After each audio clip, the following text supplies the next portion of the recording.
Hai semuanya, ketemu lagi bareng Mihu di sini. Oh ya, kali ini Mihu akan membawakan alur cerita Donghua yang berjudul Battle Through the Heaven. Mihu mengingatkan sekali lagi ya bahwa konten ini full spoiler. Tanpa lama-lama lagi, yuk langsung aja kita masuk ke isi ceritanya.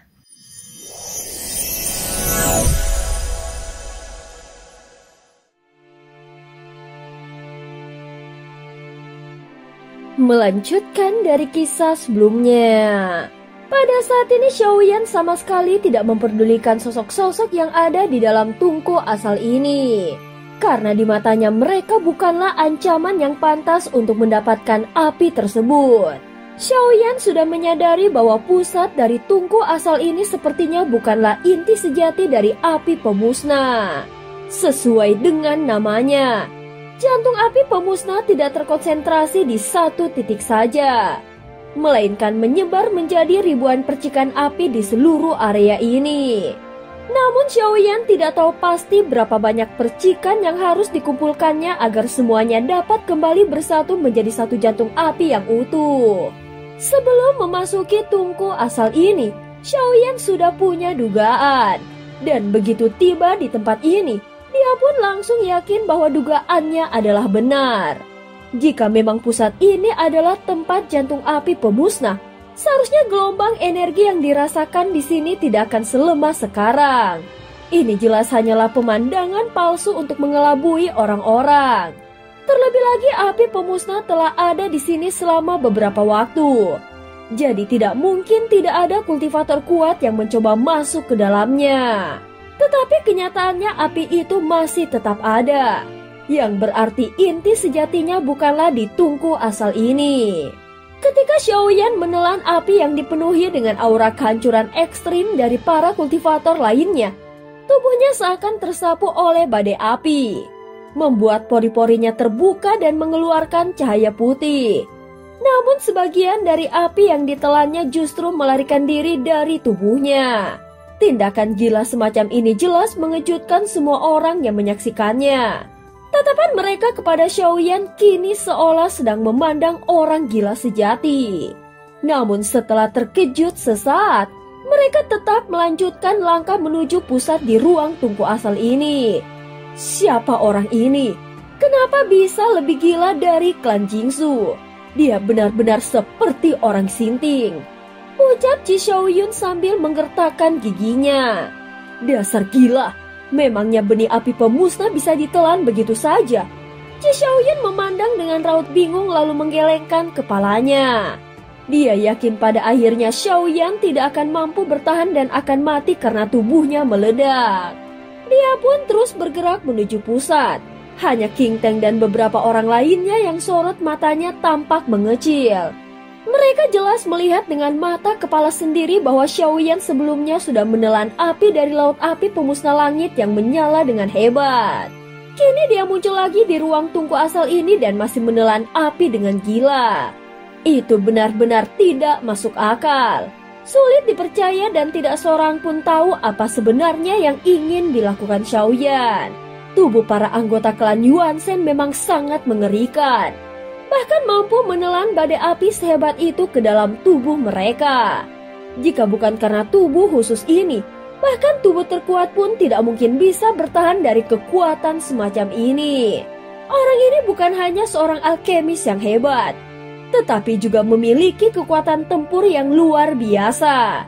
Jika kita benar-benar bisa menariknya ke pihak kita, itu akan menjadi aset yang tidak ternilai. King Teng segera berkata demikian.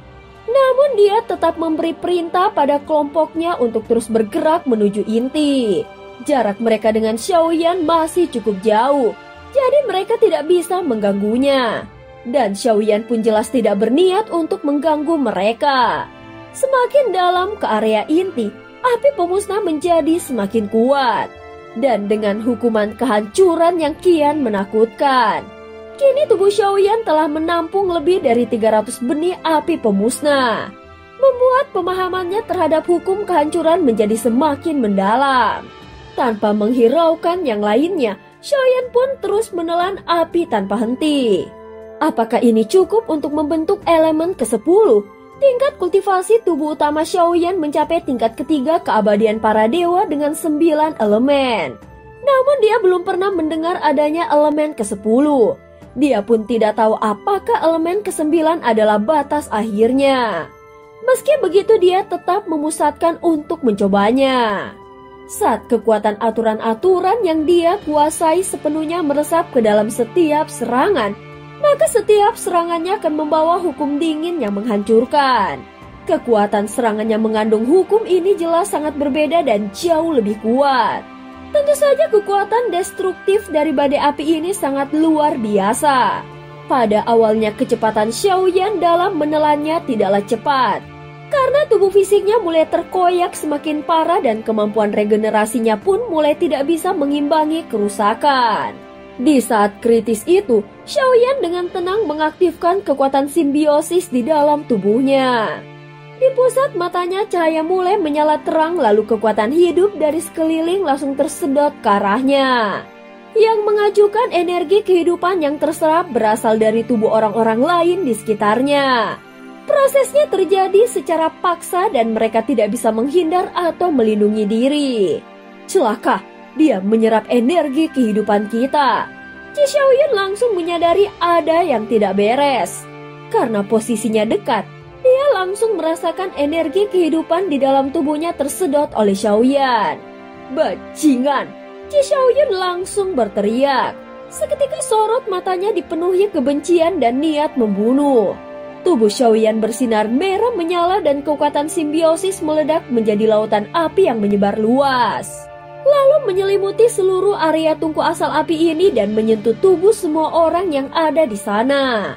Dalam sekejap, energi kehidupan di dalam tubuh mereka semua mulai melonjak keluar.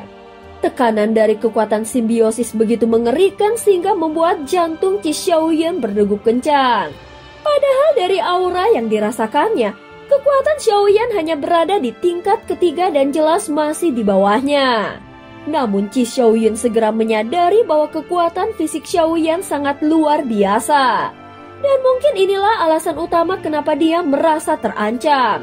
Brengsek, kalau bukan karena tekanan yang ada di sini membuat kami tidak bisa bergerak bebas, aku pasti sudah membunuhnya saat ini juga. Namun di bawah tekanan yang berat dari tempat ini, tak seorang pun bisa bergerak.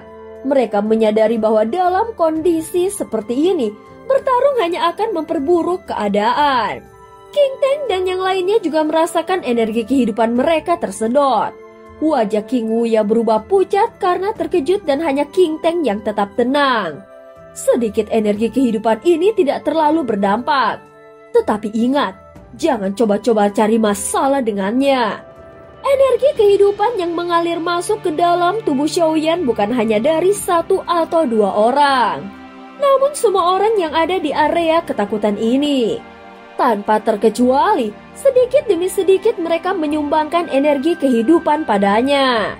Karena jumlah orang yang banyak, maka meskipun yang tersedot dari masing-masing individu hanya sedikit, itu tidak akan langsung membahayakan. Namun itu hanya berlaku jika prosesnya berlangsung singkat. Jika Xiaoyan ingin menelan badai api ini hingga tuntas, maka dia harus terus-menerus menyerap energi kehidupan agar tubuhnya tetap mampu bertahan di tengah tekanan yang luar biasa.